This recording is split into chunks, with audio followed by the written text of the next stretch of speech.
Welcome back to the Sherry Sylvester Show. Today I'm going to talk with Konni Burton, the founder and CEO of the Texan, a digital media outlet founded in April 2019 that has become an established voice in the Texas narrative. Konni was a businesswoman and a grassroots activist before she was elected to represent a battleground Senate district in Tarrant County in 2014. She became a champion for limited government, individual liberties, and free market principles, leading the fight on a host of issues, including one big battle we're still fighting today against taxpayer-funded lobbying. I worked with Konni when she ran for office and during her time in the Senate, where she was a strong advocate for the people of her district. In 2019, Konni surprised everyone when she announced she was going to establish a new media outlet anchored in Austin to cover Texas politics. I am anxious to talk to her about what she's seen and heard in the last 5 years and what she sees going forward in the ever-changing world of media, particularly in Texas. But first, here's what she said about the Texan as they celebrated their 5th anniversary this spring. I don't believe that the media is here to tell the average citizen what or how to think. Both right and left media does it constantly. They insert their viewpoint and then they leave some things out, whether it's right or left, that favor their viewpoint. They want you to think like they think. And I don't think that's a good place for our state or our republic. I believe that the media's job is to report so that people can read the whole story, see what the issue is about, understand the issue, and then think for themselves and make their own decisions for themselves. Konni, welcome to the show. Where did you get this radical idea that people should be able to think for themselves? I don't know. It's novel, isn't it, Sherry? First of all, thank you so much for that introduction and for having me on today. It's a pleasure to be with you again. I remember I was just thinking back on those, oh my gosh, what a mess I was when I was first running, and you came in and helped me a lot, so much, not a lot, but so much. And so it's just an honor to have a relationship with you and for us to now be talking in a whole different way about a whole different, subject, I guess I should say. Well, 5 years. How did you come up with this model? What moved you to do this? Because many people have gone down this road and their bodies are littered along the path. That's very true. Thank you. So I've been very frustrated with the media, as many people on the right have been for many, many years. I have been frustrated since back in the Fort Worth Star Telegram days. Not that they don't still exist, because they do, but I was literally my husband and I were literally getting the print newspaper. I don't know how many of you even remember that. And even then, I was so frustrated from a political perspective, because I didn't think that they honored, I don't know if that's the correct word, but saw the political happenings through a viewpoint of a right of center person. In other words, not to advocate for right of center, but just, the way that they wrote about things were very insulting to me as a right of center person, politically. And so it's always been a frustration of mine and my husband's. We, stopped getting the Fort Worth Star Telegram because we were, we called them, because that's how you had to do it back then. Called them and said, we don't want to subscribe anymore. And we've always talked about how, frustrating it is, particularly in the state of Texas, who, according to at least the last Trump-Biden election, with Trump winning with 52% of the vote, we have, more than half of Texas is right of center. And I frankly think we have more than that. We know that not everybody votes in a general election. But so we've got this huge state with this huge population that is right of center. And we're all very frustrated with the media that we currently have, because we think that they cater to the leftist viewpoints and present stories and write stories from that perspective. If they're writing about the border, it's about racism. If you're somebody that believes in border security, they write it from a perspective of how someone is racist. Well, that's ridiculous. And so that's just to give you one example of our frustrations. And so I ran for office, was in the Senate, and then saw even more, not only while I was running for office, but when I was in office, how much the media would not get the facts right when they were writing stories on the things that I was literally a part of. I could see it even more. And so I lost that election in the Beto wave here in Texas. And, once that happened, my husband, who had, constantly said, why isn't somebody entering this field? Why isn't somebody doing something about the media in Texas? Why isn't somebody entering into this field that, does what the media is supposed to do and doesn't continue to lean further and further and further left with their reporting? And so he looked at me and said, nobody else is doing it. We've been complaining for years. Let's do it. And so that's how we started out. That's where it came from. Well, tell us briefly about your model for people that are not Texans readers. Hopefully, after you listen to this podcast, you will become a Texan reader. But tell us about your model, what you put together.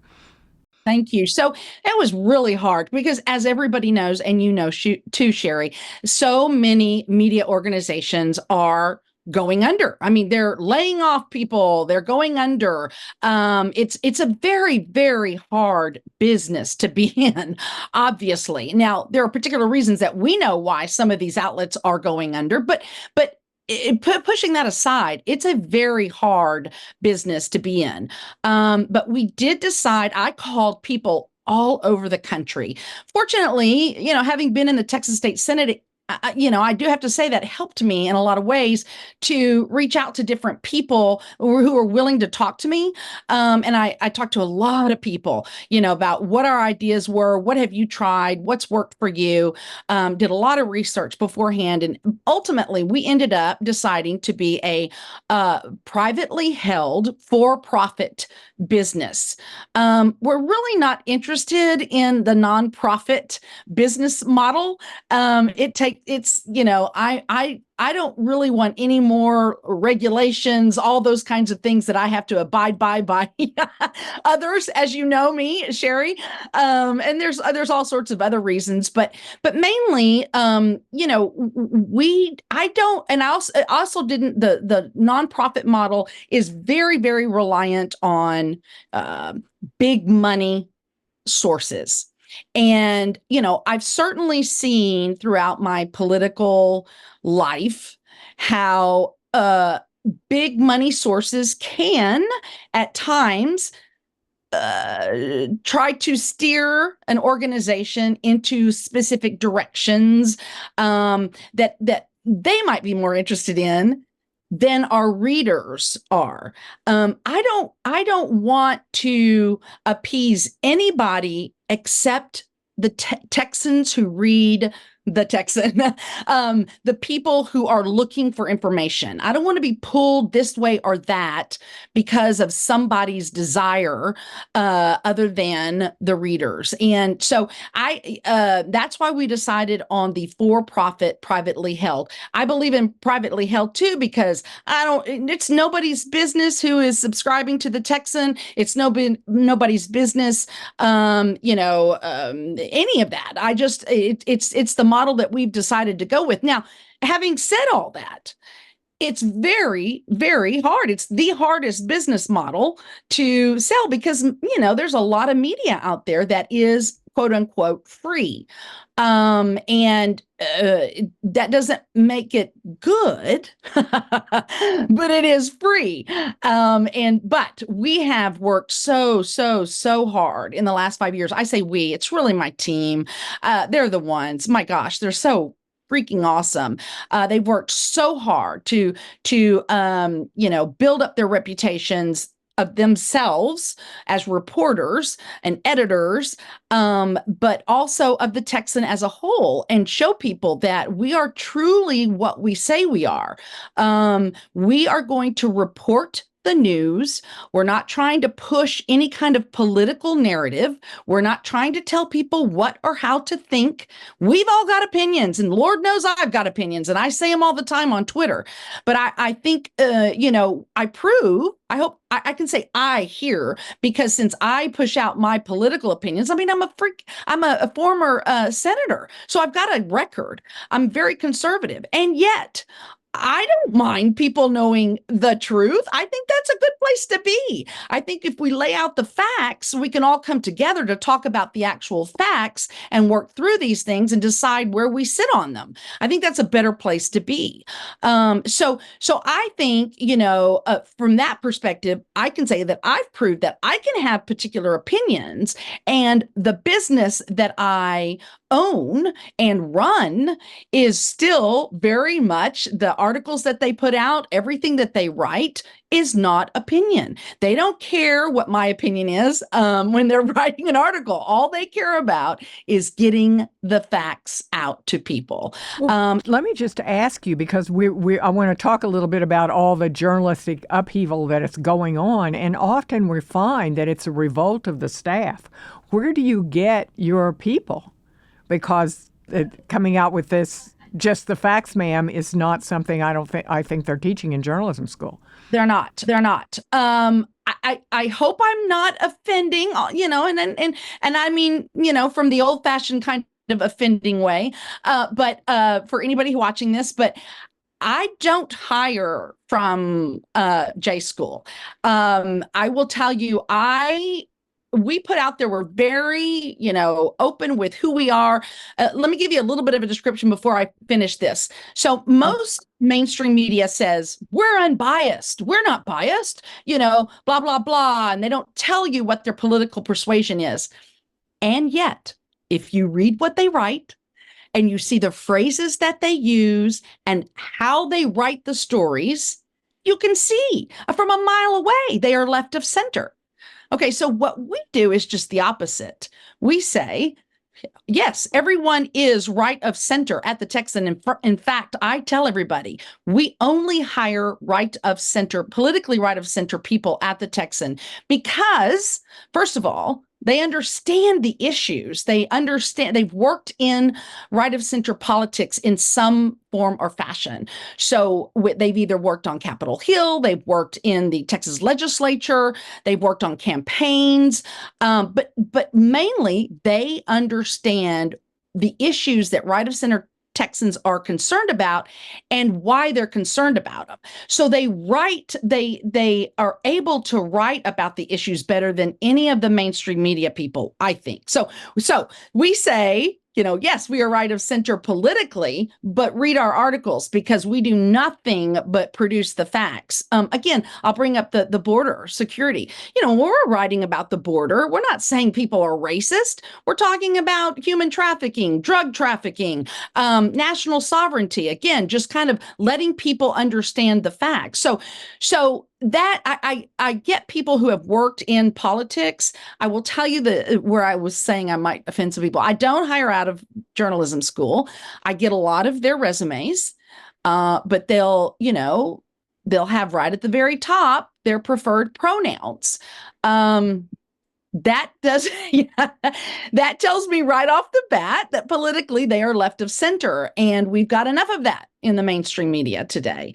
So while that sounds like, I think I had a little debate with Evan Smith, who used to run the Texas Tribune not all too long ago. I spoke to his university class, and he kind of came back at me and was like, wait a minute, y'all are all right of center and you admit that? I was like, yes, I admit it, yes, whereas you guys don't admit it, and yet we can tell in everything you write. So while it sounds kind of, strange at first, I think it's the way we are, and I think it will be pleasant. People will be pleasantly surprised when they actually read the articles that we write. Well, who's reading? How do you go after your audience? I want to ask about that. And also, what has been the reaction? You talked about Evan, and we know the reaction on the left, but also what has been the reaction on the right? So, it was interesting. When we first launched, I had a good base a wonderful base of people because I had run for office and I had been in the Senate.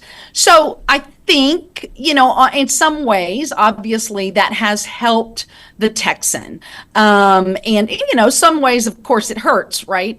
But I think initially, it was all those people who trusted me because they had voted for me.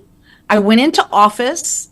I did what I said I was going to do. So they trusted me. And when I said, I'm launching this media product and I want y'all to be a part of it, they immediately were there for us, which was so kind and so wonderful. And frankly, they're just ready for it. People are ready for something, where they can just get the facts, the truth. So I think initially it was all those, people who knew me and trusted me from the Senate. Since then, it has grown to, I think there was a lot of wariness, particularly inside Austin, because again, I was a conservative Republican, although I, worked across the aisle on different subjects that we could work together on and had lots of people on both sides of the aisle that trusted me as well. Still, you're kind of leery. Yeah, this former state senator said she's going to do this and, is she going to do it? But as slowly but surely as we have written articles and we've hired young, smart, great kid, I call them kids, they're not anymore, but they're young. They're young and they understand our mission. They come in and they absolutely understand our mission. It's like, we're not here to tell people your opinion. We're not here to tell people what to think. We're here to report so people can make up their own mind. And they are bought in, each and every one of them. So they have worked so hard. They are on the Senate floor, the House floor. We got press passes, just like any media organization has to do. We got those. They're constantly talking to sources. They're constantly at the Capitol. They're reaching out to people. They're putting their quotes in the articles, and they're proving to people that, oh, you know what? They're honest brokers. They are just doing what they're saying. They don't have an agenda. Their agenda is to report the facts. And so we're getting more and more and more insider Austin people who are subscribing to us. I will tell you, Sherry, it's very, very important to me. And while I'm, everybody knows I'm right of center, I've never wanted to just be inside a bubble, inside the conservative bubble. I think it's so important that we all have the facts, and it has been my goal to not just have right of center subscribing to us, but Democrats as well. And I am so happy to inform you that we have gradually and slowly, we have self-identified Democrats who subscribe to the Texan and give us kudos because they're like, you know what, y'all are doing a great job. And we'll talk about, we've got other things as well, like the podcast, but you might want to talk about that later. So that's another great way to, get outside, our base. And let me just quickly say too that we do all kinds of advertising on social media. That's gotten a lot harder since coronavirus and all the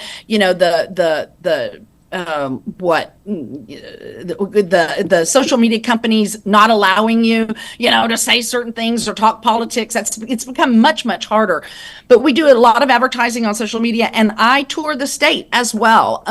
So if anybody ever wants to have me come and talk about the Texan, they can go to the Texan.news website, and there's a part, I don't even know where it is. It says have Konni come and speak. And so that's a big part of it too. It's just good old fashioned footwork, getting out there, telling people about the Texan. And that's another way that we get the word out. It's really important. I want to tell you a journalism school story, but also I interviewed somebody I'm losing his name, from Massachusetts not too long ago. And one of the things that he had done some research and he found out, we were trying to figure out why young people don't vote.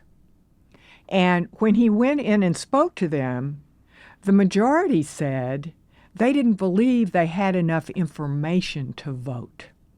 And Oh, I think that's that not the answer I thought you were going to say. they are Wow. really skeptical about what they see in the media.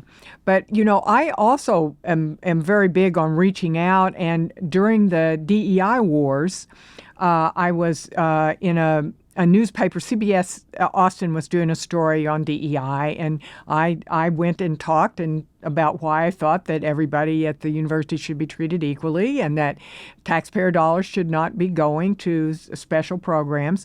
And who also was quoted in the story were a couple of students who were from the journalism school who were with the Association of Black Journalists, which is an old organization, been around forever. And the tragedy was that they no longer could get money from the school to go to the national conference. And so I went back to the reporter and I said, give me the contacts. I would like to reach out to this group. And so I sent an email. I said, you know, look, I've got a journalism degree. I have worked in journalism for a long time. I'd be happy to come help talk to your group. Maybe I can help. Maybe there's some things that I would just like for you to see, sort of how we see this. The gal was very kind, but just crickets. I mean, and think about how all the things that could have happened off of that. I know, like you, every newspaper editor in the state of Texas. I know most of the people at the TV stations. Why, as a young journalism group, wouldn't you want to connect with me? I work here at this big think tank. Lots of donors. Somebody could probably put together the money to get you to this national. The last plea that I thought they had put out was that the real tragedy was that they were going to have to ride up, I guess it was in Chicago, with people from OU. So they were appealing in that way, but just completely closed to this, having someone who has a different approach. You know, that says, well, these are taxpayer dollars, let's be careful with them, you know. Right, right. I sometimes worry that in those kinds of situations, at least the way I'm understanding it is, do they really want what they're asking, or do they want more to complain about this, the kind of victim mentality these days? That's what I worry about. And so that's why I want us, I think there's so much, we argue over things that don't matter half of the time, that the things that are going on don't get it, that are really need all of us to come together and figure out and work through, isn't getting done because everybody's out there screaming about ridiculous made up garbage. And I say this, I've kind of gone off a little bit because I think we live in a world of red meat media, right? And I'm not talking about, let's say, the legacy media, although they certainly do it too. My concern is also, even though Elon Musk talks all the time about, independent journalists, well, okay, there's some good ones out there, but there's also the grifters, I just want to say anything so I can increase my followers on social media, and so they don't get the facts out either. They're saying things that are more, red meat, and it's like a little bit of what they're saying is true, but most of it isn't. And so this is the kind of thing that I'm talking about in terms of, people are just screaming at each other. It's like, that's not even really happening. He just tweeted that because he wants more followers or whatever. He's a grifter, right? So it's a huge problem all the way around with, legacy media being so left leaning, and now, this social media, so many people on social media that are left and right, just wanting to make a name for themselves, so they put out half information. And I don't even know why. I don't really understand what's the end game with that. It doesn't make any sense to me. But in the end, the losers are the actual citizens of the state and the country. That's it. And I'm wondering if they really want it. I mean, you have we talked earlier about crazy media stories. The Washington Post lost $77 million in the last year. They just fired their editor. Half of their audience is gone. And the response from the newsroom, they had a woman editor, they put in a man editor. The response from the newsroom was, oh, well, it's not going to get any better because this is not diverse. You've put it, you've left. I read that. I read that where they said, well, is it going to be diverse? Are we going to, their concerns were about diversity, not are we going to be able to continue because financially we are, at a bad spot. I don't know, like my daddy used to say, does everybody think money grows on trees? I hate being like my, sounding like my parents now, but that's the truth. It's like, you cannot run an organization if there's no money there. And clearly what you're doing is causing you not to make money, and yet all those people were concerned about, because I read that, were like, well, are we going to be diverse? I'm like, what? Anyway, it's I don't understand it. Well, I don't understand it. In Texas, what kinds of issues, has there been anything that's been more difficult to write about for you, knowing what you know and dealing with this? I mean, on the national level, there is a strong right-wing media, so you've got Fox News, you've got all this. But in Texas, we're really just covered up with, from the Tribune to, WFAA. I mean, we're really covered up with this perspective. So are there things that have been more difficult for you to write about? I think it was more when we first launched. We found out about something. I'm trying to figure out how much to say, but we found out about something, and it was just kind of like, oh gosh, we just launched. Are we going to have to report on this? And what we were. I mean, the team was absolutely about it. I was too, but you're just kind of like, oh, it was, I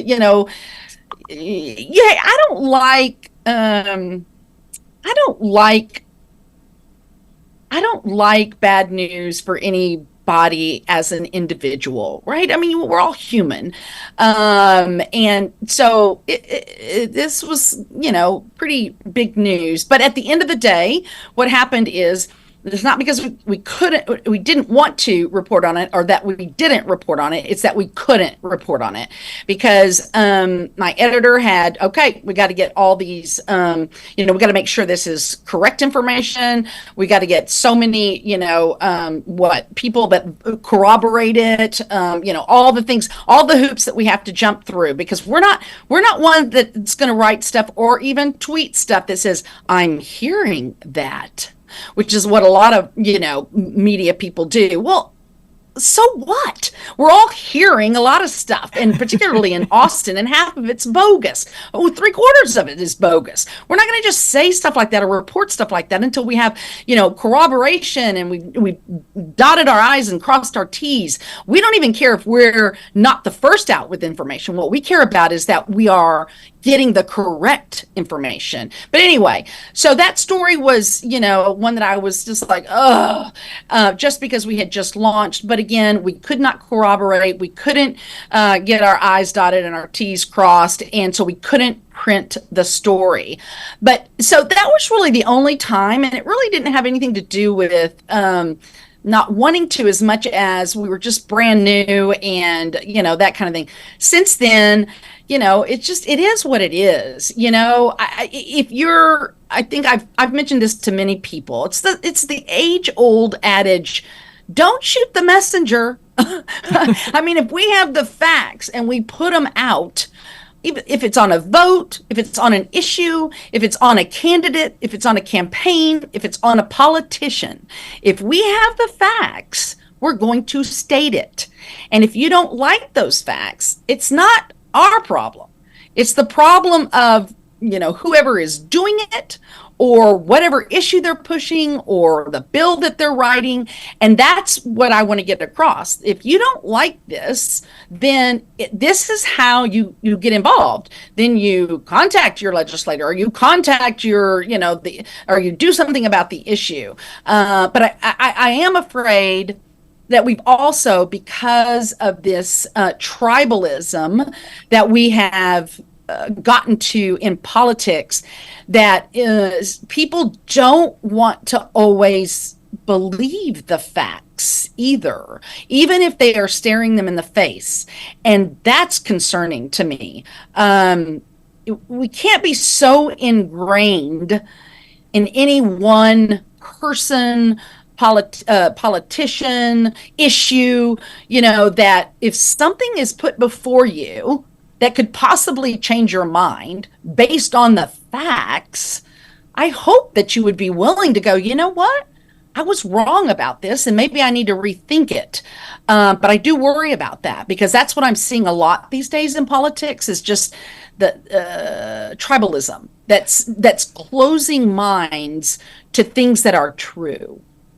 It's interesting, Connie, having been in politics. I'm older than you, have been in politics a long time. And I remember when we first figured out how to poll phrases. And, when you're polling and you're trying to get people elected to office, you're not really trying to persuade anybody. You're trying to find people that are on your side. The people that are not on your side, you're not talking to them. And then media adopted that. But I'm wondering if you think that maybe that's run its course. Maybe it's changing. I mean, we now know that everything they told us about COVID was wrong. Pretty much everything. And that was all independent media. Those people were being kicked off media. We know, as we really know today, that Hunter Biden's laptop was real. But that was kind of, and then the whole premise, as Yuri Berliner said at NPR during 2020, when George Floyd marched and said, systemic racism, none of those big outlets started to look and say, well, is that true? Right. And so I'm glad you brought that up, because I will preface what I just said, right? So I'm, very concerned about tribalism, and sometimes people don't want to know the facts if it goes against how they think ideologically. However, I also don't blame people for getting there, because of all the things that you just mentioned, right? Mm-hmm. We have been, inundated with a media that sees things one way and one way only, and they're trying to push that on us. And we say, it's like the emperor has no clothes. I talk about that so much, the child's book that is everyone needs to read again, because, we're all going, he doesn't have any clothes on. Everybody's like, yes, he does. Yes, he does. That's the kind of world I feel like we live in half the time. So while I don't blame people for their frustrations and where they are with the quote unquote media, there are times, and people do need to read everything they read with discretion.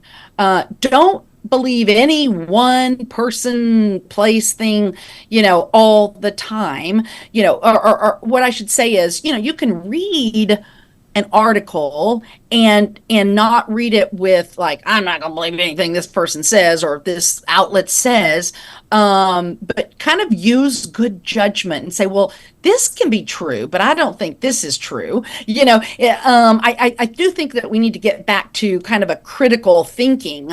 The media has caused us to be where we are in terms of not believing anything, and yet that's not a good place to be either. It's interesting. I'm wondering if there is. I saw a new chart coming out of something, and in some ways we think there's this gap that there isn't. The country really is 80% in support of Israel, 80-20. 80% in support of women only in women's sports. 80% in support of the military. 75-80% of support of the police. And I don't think those are center-right positions. No. Those are American positions. Yes, that's amazing. Even see, I'm still even shocked that you're saying that percentage, because you're right. In the media, it looks like everybody, according to how they write it and how much they write it and how much focus they put on it, that everybody thinks that women or men our women should be in women's sports. I don't even understand any of that. But anyway, as you sit there and give me those statistics, and I know good and well that those are issues that are supported by more people than not, and yet those statistics shock me and because the media doesn't portray it that way, right? Yeah. So I'm going to wrap up here, but I want you to tell us a couple of things. I know you've got people around the state. Your focus is a lot writing from the local. So talk about that a little bit, because you talked about the border, and I know you've got people covering that. Yes. So our office is in Austin, Texas, because we believe you need to be in the belly of the beast. Mm-hmm. And so we have our editor, our assistant editor, and 4 staff writers, as well as marketing and our office personnel. And so they are, focused when legislature is in session. They are focused on that. They're writing constantly, pushing out, tweeting that information. But we also have 4 regional writers. They are mostly concentrated in Fort Worth, or I should say Tarrant County, Dallas County, and Harris County, which is, of course, the Houston area. And they're mostly focused on those, but they also do one-offs, as do our staff writers in Austin. They do one-offs on local stories that are happening throughout the state. I really, really, really want to get more regional writers to do more local writing. When I'm traveling through the state and I ask, the people that I'm speaking to, where do you get your news? And they're all disgusted because their little local paper is either out of business or it's just, AP articles rewritten, which, they are very frustrated with, because It's a very left of center perspective as well. So I'd love to, expand that. That's probably where we want to go. But I also don't want to forget to talk about, if you don't mind, we just on our 5th anniversary in April, we launched a lot of new products in addition to our daily articles that come out about issues, politicians, campaigns, elected officials. We also launched more podcasts, which are hugely popular with the Texan. We have one that's weekly. We have one that's daily. It's kind of like an NPR, but we do it better. An NPR, just like 3 to 5 minute, what's happening in the political world today. We have monthly podcasts. We have newsletters by all of our writers, in addition to our editor and assistant editor. They're more analysis type of newsletters. They've all got a name, and it's just great stuff. It's more in-depth, and it's just great stuff. And so for anybody that goes to our website, you can go to the tab media at the top, and there's a drop down, and it'll say newsletters and podcasts, and you can check all those out as well. So we've got a lot going on. We want to meet our readers where they are, and I think we are doing it, but we're always open to new and exciting stuff, and I'm sure we'll be doing more of that kind of thing as the years go by. Well, one more thing. So what's the URL? Where do people go to sign up? Yes, you should have the Texan in your inbox, every morning, and then just throughout the day. Absolutely. So they go to the Texan.news, and everybody gets 1 free article per month. Everybody does. And all the podcasts are free. So if you just want to dip your toe in the water, you can start out with the podcast. Just upload them on your platform that you listen to podcasts. But please do go to the Texan.news, and you can read one of our articles, check it out. And then if you try to open up a second article, you'll hit a paywall. We hope then you'll go to the little red subscribe button, and there's different ways. You can go month to month and then cancel if you don't like us, or you can do an annual subscription, which is, of course, much less per month. And then if you want to go above and beyond, there's also ways to help us with our bottom line by becoming a Patriot subscriber too. So we really hope that people do, because honestly, we are just here to give you the facts and help you to understand what's going on. What I always say is, I want more informed voters at the ballot box. Not I want the Texan to inform voters so that they can make informed decisions at the ballot box. And that's truly what I want and what I care about. And so we're not here to push an agenda. We're not here to tell you how to think. It's like a Texan Substack. Just go in. Yeah. Connie, thank you. Thank you so much for joining us on the podcast today. And thanks to all of you for joining us today. You can subscribe to the Sherry Sylvester Show at Apple, Spotify, or wherever you get your podcasts. Follow me on X at Sylvester1630. And if you'd like to receive my 9th in Congress newsletter, which includes the weekly's winners and losers, you can sign up at the TPPF website, www.texaspolicy.com/9th in Congress.